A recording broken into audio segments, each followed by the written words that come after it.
Assalamu alaikum wa rahmatullahi wa barakatuh. Very good day, goeiemorgen, molweni, and welcome to Life Matters, where we explore the journeys that shape us, the wellness to heal us, and the stories that inspire us.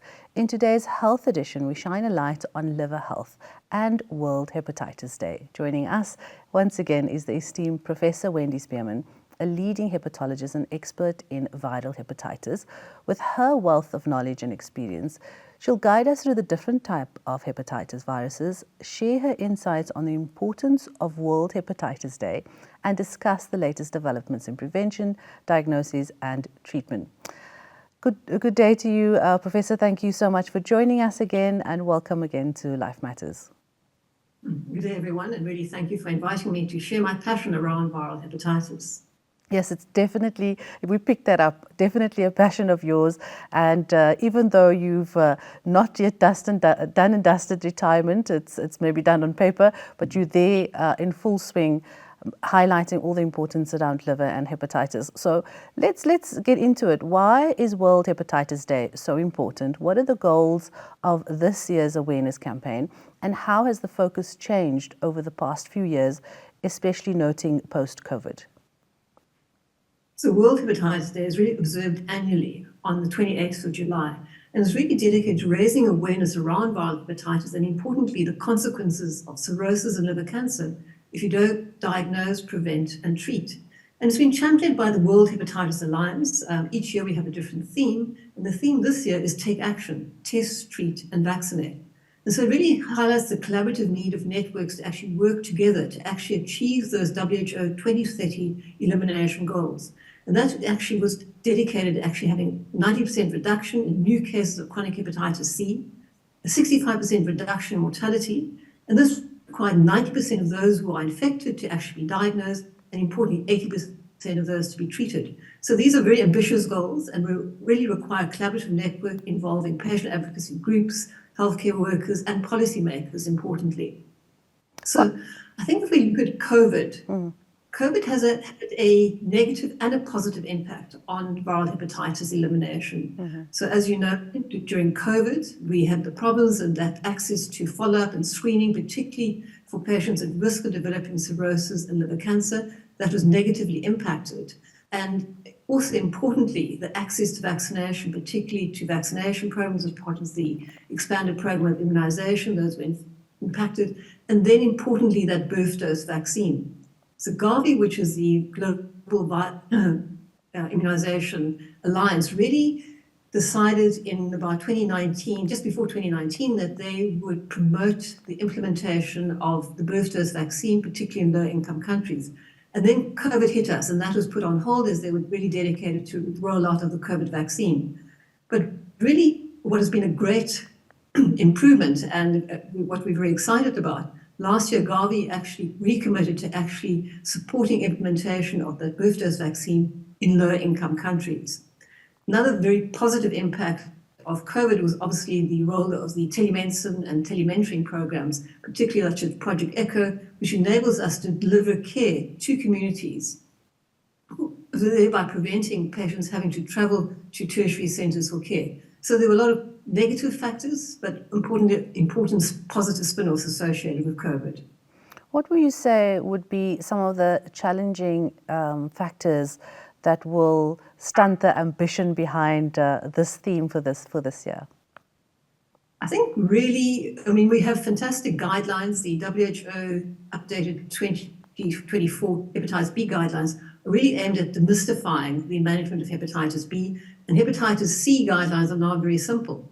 But really, if you're going to implement those guidelines, you have to be able to diagnose individuals. And so one needs to raise awareness for both healthcare workers, about amongst the public, that hepatitis B and C can be diagnosed, they can be treated, and in some cases even prevented. So I think we need to have access to diagnostics, particularly point-of-care diagnostics at the level of primary and community healthcare level.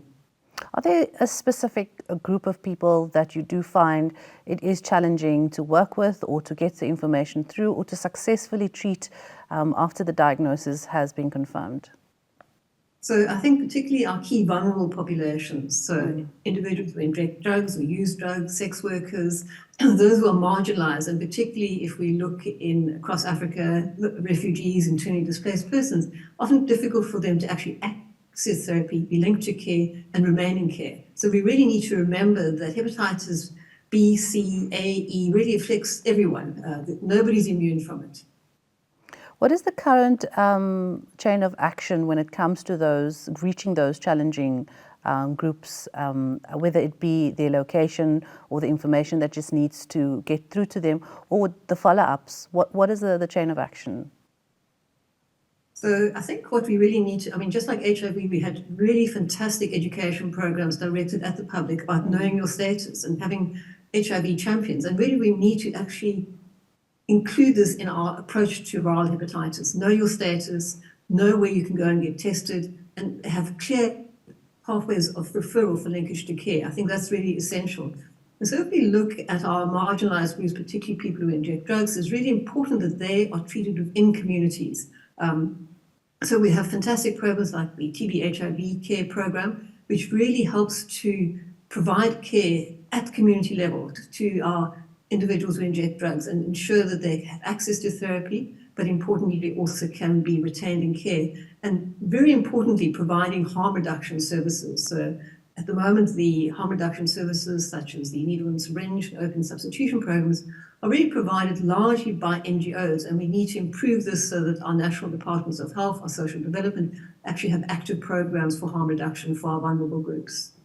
So in the last show we did, you spoke about the different types of hepatitis virus. Please, let's just give some more details about that. And can you elaborate on that again? The symptoms, how do they differ, the treatment around that, around these different types of hepatitis viruses? Yeah, so I think that's very important. Hepatitis is really just a general term describing inflammation in the liver, and there can be many causes, and one of the most common causes is viral hepatitis. And so if we look at viral hepatitis, we look at the 5 viruses which actually predominantly affect the liver, and that's hepatitis A, B, C, D, and E. And then you can divide them into those where are fecal oral, so acquired as a result of contaminated water and poor sanitation, and that's hepatitis A and E. Importantly, those can often present as acute hepatitis. So they present with nausea, vomiting, often with jaundice, and so they're often more easy to identify. And then we have the parental viruses, such as hepatitis B, C, and D, and they actually acquired as a result of contamination of blood or access to body fluids that are contaminated with these viruses. And so that's usually bloodborne, so things like needle stick injuries, unfortunately mother-to-child transmission, sexual transmission, and any sort of traditional scarification practices put you at risk of developing those parentally acquired viruses. So there are 2 different groups of viruses, all of which have very similar presentations if they present with acute hepatitis and are symptomatic, so that's the nausea, the vomiting, the jaundice. But I think we need to realize, unfortunately, for hepatitis B, C, and D, this tends to be a silent disease. So often patients have infected for 10 to 20 years before they present, either because they're picked up routinely as if they test at their blood bank, or if they have testing for work purposes. But unfortunately, many of them present with the end-stage complications, cirrhosis, or complications of liver cancer, and those can be devastating. And often then you've missed the actual point of actually improving them and having a normal lifespan. So we really need to really promote this idea of know your status, know that there's actually ability to actually diagnose, treat, and even prevent. Let's talk about prevention and the spread of this viral hepatitis. What vaccinations are available? What options are there? And why is it so pivotal for us to have them? So I think we need to sort of, once again, divide it into those ones that are fecal oral transmission, the hepatitis A and E, and then hepatitis B and C. Okay. So for hepatitis A and E, it's really, the cornerstone is actually providing safe water supplies and sanitation. That's essential if we're going to break that. But for hepatitis A, fortunately, we do have preventative measures in that you can actually give the protective immunoglobulin if you've been exposed. But more importantly, there is a preventative vaccine, which is given 2 injections at 0 and 6 months, and that can be used either for long-term protection prior to exposure. They can even be given post-exposure if it's given within sort of 72 hours to a week, and that tends to provide you with lifelong protection. Hepatitis E, although there is a vaccine, it's really only been licensed in China and in Pakistan, although the WHO has given permission to use this vaccine in emergency situations such as outbreaks. So very interesting, Sudan, which had a number of outbreaks, one related to flooding, another in an internally displaced persons camp, they actually had a mass vaccination of using the hepatitis E vaccination with very good results. So the vaccines are available for hepatitis A. Hepatitis E not easily available, but that can be, if one has an outbreak, that can be potentially used. Then we look at hepatitis B. I think here we really need to realize that vaccination is the cornerstone of prevention. And that starts with giving that birth dose vaccine. As I mentioned previously, usually you need to screen all pregnant women for hepatitis B surface antigen, then decide if they're positive or they're highly viremic, and then initiate tenofovir prophylaxis during that second trimester. And then all neonates need to be given that birth dose vaccine, followed by the 3-dose EPI schedule, which is given in our country at 6, 10, and 14 weeks, and then a booster at 18 months. So South Africa actually has gone for targeted birth dose vaccines. So they screen pregnant women. If they're positive, they all get tenofovir. And then neonates that are born to mothers who are surface antigen positive will get that birth dose vaccine. So we don't have universal birth dose vaccine at the moment. Our universal EPI schedule, which gives the hepatitis B vaccine at 6, 10, and 14 weeks, we have very good coverage in this country, over 82%, but we need to aim for 90%. So vaccination really is it's the cornerstone. And in fact, we need to remember that hepatitis B vaccine is a vaccine preventable vaccine, similar to the human papillomavirus, which has been very successfully rolled out in South Africa. For hepatitis C, unfortunately, there's no vaccine and there's no protective immunoglobulin. I want to look at hepatitis C after the short break so we can elaborate a little bit more on that, seeing that there is no vaccine. We have Professor Spearman, who is based out of the Western Cape, hepatologist. But remember, we love your interaction, so please do comment and question on any of our shows. And if you've missed any of it, please upload it on our, at least watch the downloads on our YouTube channel. But more just after this short break.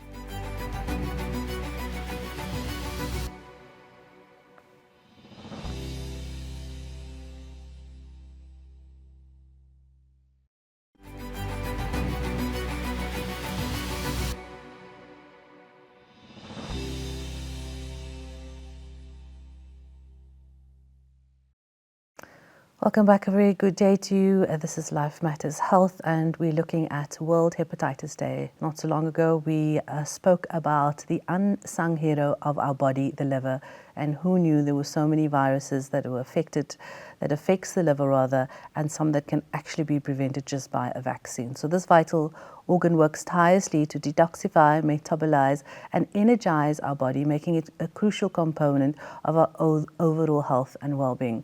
And we dive into this world of hepatitis, World Hepatitis Day, and let's learn how we can support and nurture this essential organ, because a healthy liver matters.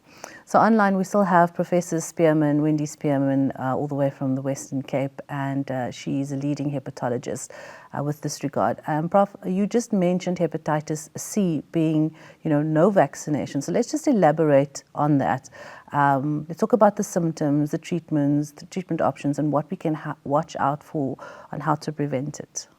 Vaccine, importantly, it's entirely curable with very simple therapy. Okay. So hepatitis C, unlike hepatitis B, if you acquire it, in fact, 75% of individuals develop chronic infection. And once again, it tends to be a silent disease. So you present often with long-term complications or cirrhosis or liver cancer as an adult. Acute hepatitis, when you have a symptomatic illness with nausea, vomiting, and jaundice, was typically seen in the sort of 70s and 80s as a result of post-transfusion hepatitis. And we're very fortunate here in South Africa that we've always had a very safe blood transfusion service. And so that was not a major problem in South Africa, but we did see that globally. One of the other sort of situations where individuals who are infected can present with acute hepatitis, which is symptomatic, as I've mentioned, is those individuals who inject drugs if they've been exposed to contaminated needles and blood with a high viremic load. So we do see that still occasionally amongst our people who inject drugs. But the usual thing is the chronic infection picked up if you went to donate blood, or you've had a notice to have abnormal liver enzymes on a blood review, and then you have to diagnose with hepatitis C. And hepatitis C is a very simple diagnosis. It's an antibody test, then you confirm it with active viremia, and then at that stage you actually decide on treatment. And we have really very effective treatment. There are about 5 different genotypes here in South Africa.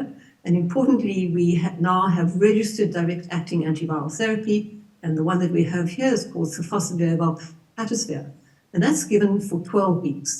Importantly, you need to confirm that the patient has active viremia, you initiate therapy, and then at the end of therapy, you can check for whether there's active viremia, but you don't even have to do that because, in fact, 95% cure rate. So you want to establish that by actually checking for active viremia 12 weeks after completing the treatment. So very, very simple. Importantly, it can be used in anybody who's hepatitis C antibody positive, confirmed active viremia. So previously there were concerns if you're HIV positive, if you're cirrhotic, that the previous treatment would not be effective. Here the cure rates are equal, whether you have had, whether you're co-infected with HIV, whether you have established cirrhosis. The only concern is that if you have decompensated cirrhosis, so you've now developed complications of cirrhosis such as ascites and your synthetic function is decreased, then you really need to be referred to a tertiary level to really tailor-made the treatment. But otherwise, treatment actually can be implemented at primary care level. In many countries, this is now nursing sister driven. So really emphasizing how easy it is to treat hepatitis C now. And the really only contraindication is if your expected lifespan is less than 1 year. So one really wants to initiate treatment early, get patients cured. And the reason why that's important is that if you are cured, you can actually be discharged from care. If you have evidence of fibrosis or cirrhosis, even though you're cured, it's important that you remain in care so we can continue to follow you up for the potential risk of liver cancer, which, although it's reduced with a cure, it's not removed completely if you really have fibrosis. So once again, really emphasizing the need, know your status, diagnose and treat if necessary. So Professor, what are the latest developments in the treatment of hepatitis, and also any information you can share with us with regards to research? And if you can please explain them in layman's terms. So I think hepatitis C now is almost done and dusted. We've got superb therapies. I think what we'll be looking for in the future is trying to decrease the duration of time, so potential regimens that maybe be used even shorter, sort of 6 to 8 weeks.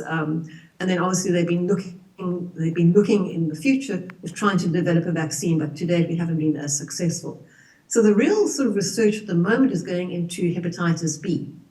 One of the problems with hepatitis B is that when you acquire it, in fact, the virus sort of integrates into the genetic material of that liver cell. And so even though you're able to suppress the active division of the virus with very effective therapy in the form of tenofovir, you can't cure it because that virus remains sort of embedded in the liver cell genetic material. So what the research at the moment is actually trying to look at how we can actually achieve what is known as a functional cure. So the functional cure is really defined as when you measure and when you diagnose hepatitis B, you diagnose on the basis of being positive for the hepatitis B surface antigen. So functional cure really looks at if you've completed therapy 6 months after completing therapy with tenofovir, that you'll be surface antigen positive and you remain with undetectable DNA levels. So at the present, unfortunately, if we actually stop tenofovir therapy, in the majority of individuals within 6 months will have a reactivation and the flare of the virus. So this is really looking, if we give finite therapy with tenofovir, which is an antiviral, if we stop it 6 months later, can we still confirm that there's no active replication? And so this is going to really require a combination of therapies, the antivirals such as tenofovir, importantly try to use something that can target that integration of into the hepatocyte genetic material, and then importantly restore the immune function of the body so they can actually target those liver cells that are infected. So it's going to be combination therapy. What one of the problems you can imagine is going to be the cost of this therapy. And so if we look at the burden of disease is in Africa and in Asia. And so we need to be really sure that our individuals who are affected by hepatitis B or living with hepatitis B have access to these clinical trials and to affordable therapy. So that's going to be the challenge. I think we're going to see the ability to have a functional cure in the next couple of years, but really can we deliver it to the people who need it?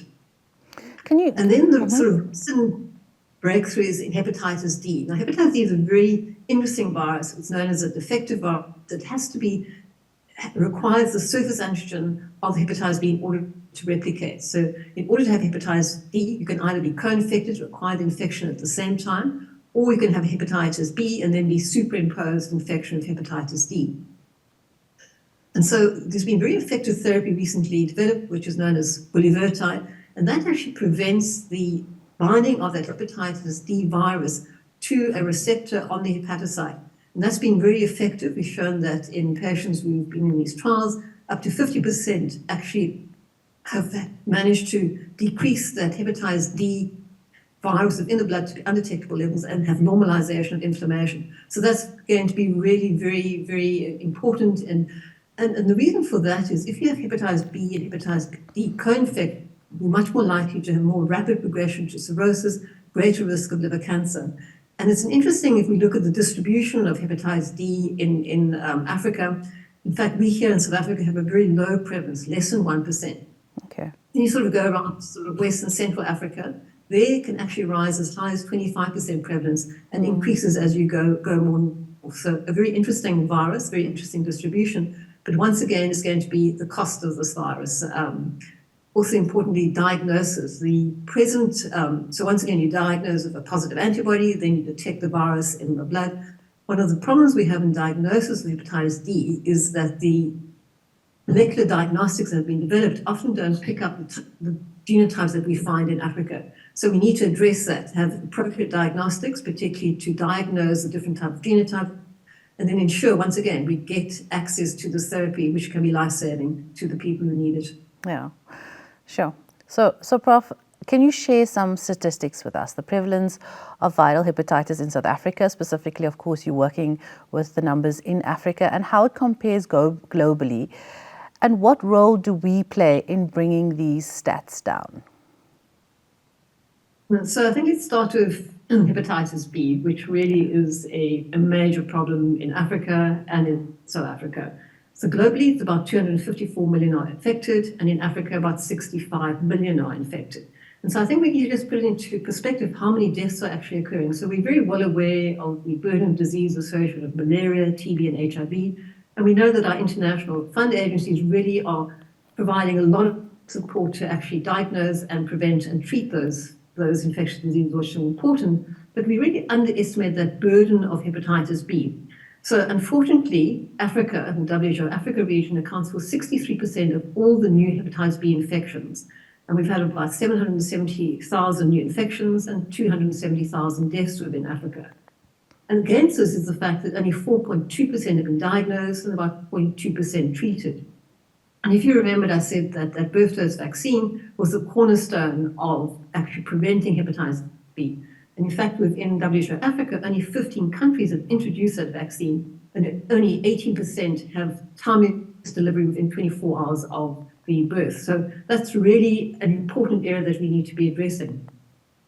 If we look at South Africa, we've had, as I mentioned, the hepatitis B vaccination as part of the EPI schedule at 6, 10, and 14 weeks, and that was introduced in 1995. And it's been really effective. It's decreased our prevalence from 9% to about 4.5%.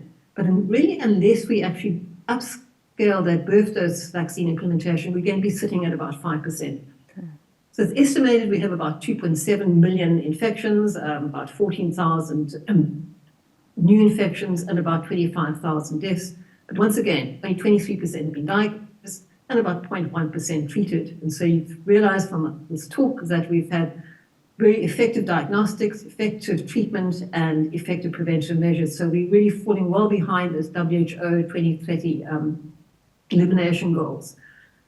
For hepatitis about 50 million are infected, and in WHO Africa region, 8 million. Once again, only 13% diagnosed, 3% treated. And remember, once again, this is a disease which is now entirely curable with very effective, short, direct-acting antiviral therapy. What about our prevalence in South Africa? We're fortunately that our sort of general population prevalence is less than 0.5%. And it's estimated we probably have about 245,000 individuals with hepatitis C, about 3,000 new infections annually, and about just over 2,000 deaths that was reckoned to be in 2022. But once again, 24% diagnosed, about 1% treated. And I think one needs to remember, though, if one looks at those key populations which I mentioned, particularly people who inject drugs, then if you look at the prevalence, between 45 and 60% are antibody positive.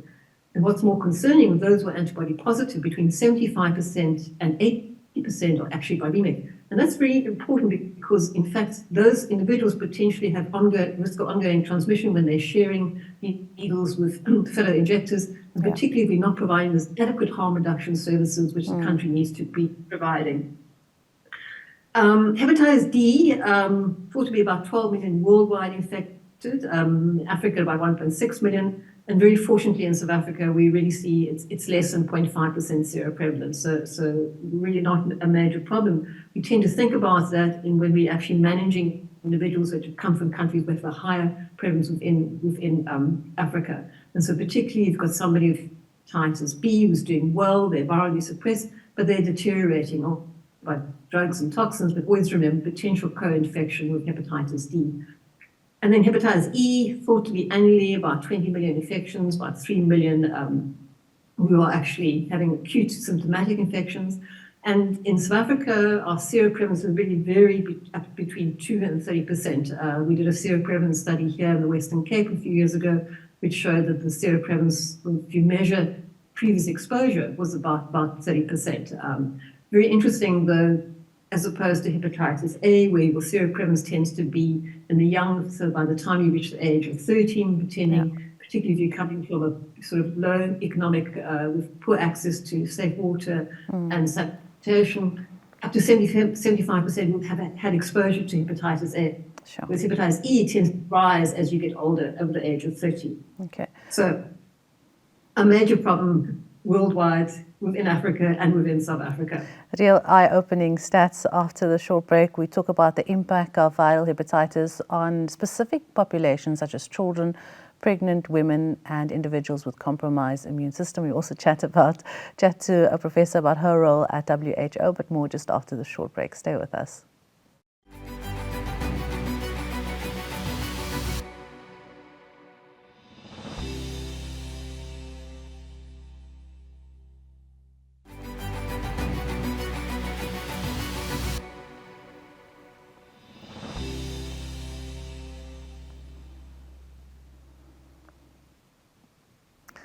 Welcome back. This is Life Matters Health, and we're focusing on World Hepatitis Day, something that, of course we have these acknowledgements for various days of HIV, breast health, Women's Day, Youth Day, but as World Hepatitis Day comes up, it is something that not just that we talk about it during this period, but we are aware of it for the rest of the year till coming next year when it is again an awareness. So keep that conversation going. We have leading hepatologist Professor Wendy Spearman, an expert in viral hepatitis with a wealth of knowledge and experience, and she's sharing that with us today.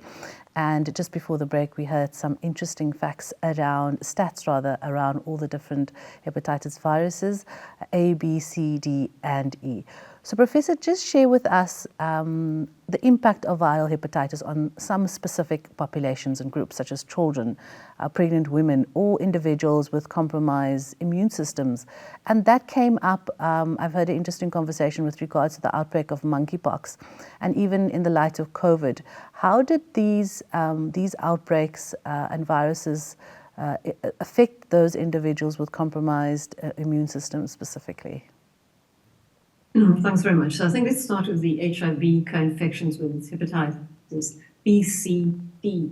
Importantly, if you are HIV co-infected and you have not yet been placed on antiretroviral therapy and stable antiretroviral therapy, you know that HIV promotes a much more aggressive natural history, so more likely to develop cirrhosis, the complications of cirrhosis or liver cancer.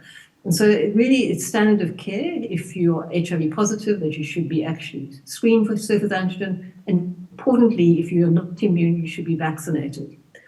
So I think it's really very important to understand that HIV actually promotes the progression of hepatitis B, C, and D. If we look then, patients with just chronic liver disease for whatever reason, in fact, they are much more likely to have significant complications associated with hepatitis A, B, C, D, and E. And so once again, standard of care for patients with chronic liver disease should be to vaccinate against hepatitis A and B. And we often tend to forget that when we're managing these patients. Pregnant women, I think the things to realize for that, particularly in the setting of hepatitis E, if you acquired in that second and third trimester, has a very high mortality, up to 25%. And unlike most pregnancy-related liver diseases, if you deliver early, in fact, you actually improve things, and for the mother and both for the unborn baby. For hepatitis E, unfortunately, that mortality rate affects both the mother and the unborn baby. So very, very importantly to be aware of that. And that's why, in fact, in Sudan, they did this sort of mass vaccination programs during the outbreaks, and where they targeted pregnant women and, importantly, women of childbearing age. If we look at children, that's actually quite interesting in that children tend to often present with subclinical illnesses. So for hepatitis A, most children will actually be totally unaware. You might just have a bit of diarrhea, a bit of sort of runny nose, but tend to don't have the symptoms of jaundice. Unfortunately, every now and again, if you're under the age of 10, we have had patients with children under the age of 10 presenting with acute liver failure, and the only option is actually liver transplantation. But on the whole, in hepatitis A for children, they tend to be asymptomatic, and that's often where adults will pick up the infection from. So from the children who maybe just have a bit of diarrhea and they get it.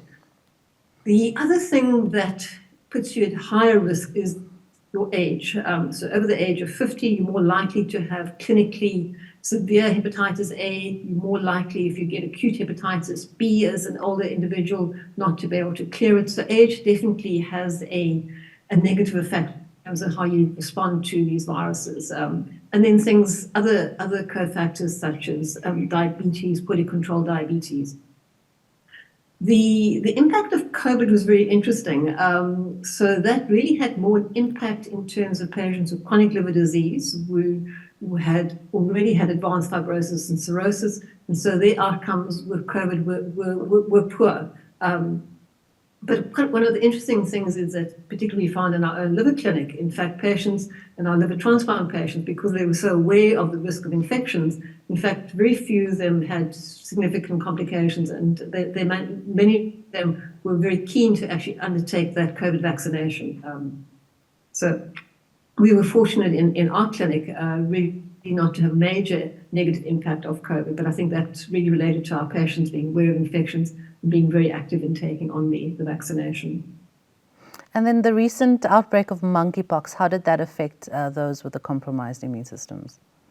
I mean, we really haven't seen that in terms of our patients who attend our liver clinic. Okay. I mean, it's been more in association with men who have sex with men, but we really haven't seen it in our HIV or hepatitis C co-infected groups at all as yet, fortunately. What do people need to know about that? Because there was this, this intense worry about the outbreak of monkeypox. And then recently, when I did some reading, they said that, it will, and because of the stats of people that had died, why did those individuals specifically die? Because there was news around they had underlying conditions, whether it was HIV or, possible liver conditions. I think anybody who has an impaired immune system, and remember we discussed the role of the liver with the immunity. Mm-hmm. So if you've got an underlying impaired immune system, unfortunately, if we look at managing viral infections, this depends on our cellular immunity. So you're always going to be at risk of having increased disease effects in terms of symptoms, outcomes in terms of death rate. But I certainly don't think that we've seen a massive increase in mortality due to monkeypox as a result in our liver patients. But anybody with impaired immune system, that's going to affect any viral infections in terms of its ability to respond and clear. Let's talk about the prevention again, and I want to elaborate hepatitis B and C and why we need to raise awareness around this and how we can support our liver health when it does come to that prevention. So I think for hepatitis B, I think the important thing, because at the moment, I mean, we've just really started out this rollout program where we have antenatal screening for hepatitis B surface antigen, and then if they're positive, we need to implement the preventative measures with tenofovir for the mother and the birth dose vaccine for the baby. I think we need to raise awareness amongst South Africans. If you're pregnant, you actually need to tell your caregiver that I need to be screened for surface antigen. I mean, it's routine to do HIV screening, but still not as yet routine to do that surface antigen. We need to raise public awareness, because really that's a point that you can actually break cycles of infection, prevent the neonate becoming infected. But very importantly, what's recommended is that you screen the partners, you screen siblings, and screen other children. And so that can break cycles of infection within the family. So that's really extremely important. The other thing is that healthcare workers need to be actually screened for surface antigen. They need to be sure that their vaccination status is up to date. That's very important. Remembering that all of us who were born after April 95 should have been vaccinated. But the early days, in fact, that might have not have been distributed across the country. So very importantly, I think if you're at a high risk, a healthcare worker, a laboratory worker, paramedic, those are the sort of groups that you need to be sure that your vaccination is up to date and you have protective antibodies. Unfortunately sorry, go ahead. Quickly, we just need to wrap up the segment. What did you want to mention, Prof? No, just remember for hepatitis C, I think the main thing is to ensure adequate harm reduction services are provided.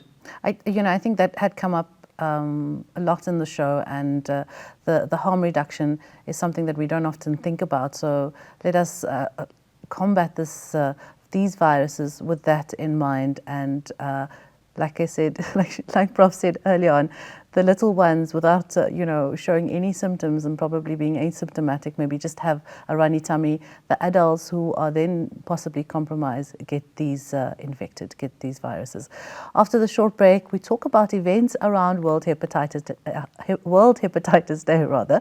And don't forget, your comments and queries always makes the show, so we love to hear from you.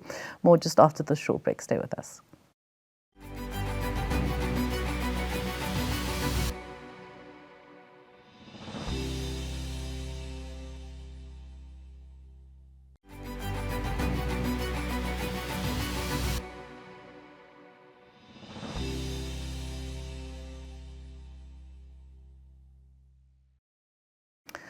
Welcome back to Life Matters. The liver is affected by various hepatitis viruses A, B, C, D, and E.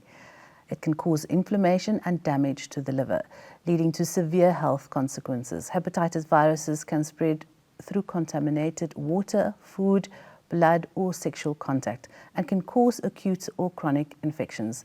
If left untreated, hepatitis can lead to liver damage, liver cancer, and can even lead to liver failure. Understanding the importance of liver health and the risks associated with hepatitis viruses is essential for prevention, early detection, and effective management of these diseases. And guiding us through this is Professor Wendy Spearman from the Western Cape, leading hepatologist and viral infection expert.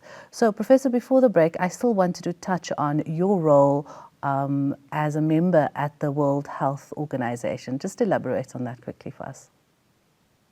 So I was really privileged to be appointed as one of the co-chairs to assist with the development of those updated WHO 2024 hepatitis B guidelines. And as I've mentioned, the whole point of that was really to demystify the treatment and management of hepatitis B and really taking it at a public health level to policymakers and to be implemented at primary and community care level.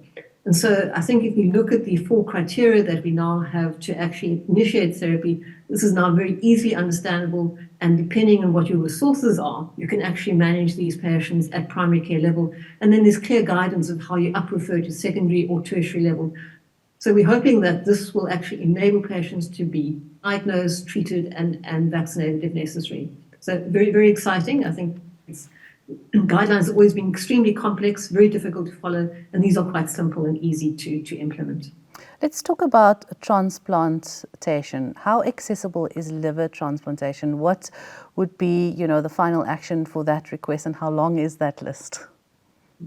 So liver transplantation, we're fortunate in South Africa that we do have two centres, the Donald Gordon Institute Medical Centre in Johannesburg, and here in Cape Town we have the Cape Town Bursker and UCT Centre, as well as Red Cross Children's Hospital, which runs the paediatric program. So we're very fortunate here in South Africa that we have access to liver transplantation. But one of the difficulties is that many of our patients come from quite remote areas, don't have really necessarily access to medical facilities that can do easy follow-up in terms of monitoring of graft function. So that can be a limiting factor. But I think it's important to realize that your ability to pay for liver transplantation never comes into the equation. So you assess in terms of actually, do you medically require it? Are there any medical or surgical contraindications? And then very importantly, the ability to follow up long-term. Those are really the main criteria. So we have access to it. One of the big problems, obviously, is supply and demand. And so we really need to promote organ donation. And every year during August, it's Organ Donation Month. And so we need to actually make people aware that organ donation really can save many, many lives. Once again, the waiting list varies. I think it's more importantly that we actually raise the awareness amongst the public about the real benefits of donating organs. So lastly, let's look at activities and events around and the organizations that are involved in these activities happening around World Hepatitis Day, and how can people participate, and is it important that they do so? So I think if you remember, the World Hepatitis Day has really been championed by the World Hepatitis Alliance, which actually consists of an organization, really a network organization across 100 countries. And then importantly, what I think we haven't really touched on is the patient voice and advocacy. And so they really raise that voice of that patients to demand care, demand ability for prevention measures and treatment, and actually play an active role in the decision making. So World Hepatitis Alliance in different countries are actually supporting different programs, and you can really just go onto their website and be able to join different programs. In terms of our programs that we're running here, SOLDA, which is the Society of Liver Disease in Africa, is running a World Hepatitis Day program on Friday. And we're covering the 5 different regions, so North, East, South, West, and Central, and each region is actually taking on a different component of viral hepatitis. So here in Southern Africa, we're actually looking at hepatitis E as an emerging disease, plus the changing transmission rates of hepatitis A. We're looking at birth dose vaccination, so covering different challenges and successes across the region. The World Hepatitis Action Group, which is a group which really looks at involving hepatologists, researchers, parliamentarians, policymakers. We're looking at having a webinar on Tuesday the 30th, and then WHO is also having a webinar on the Monday the 29th. So there are a number of programs that are running which are actually accessible to everybody, to the public to join and actually learn about viral hepatitis and potentially send in questions that they might want answered.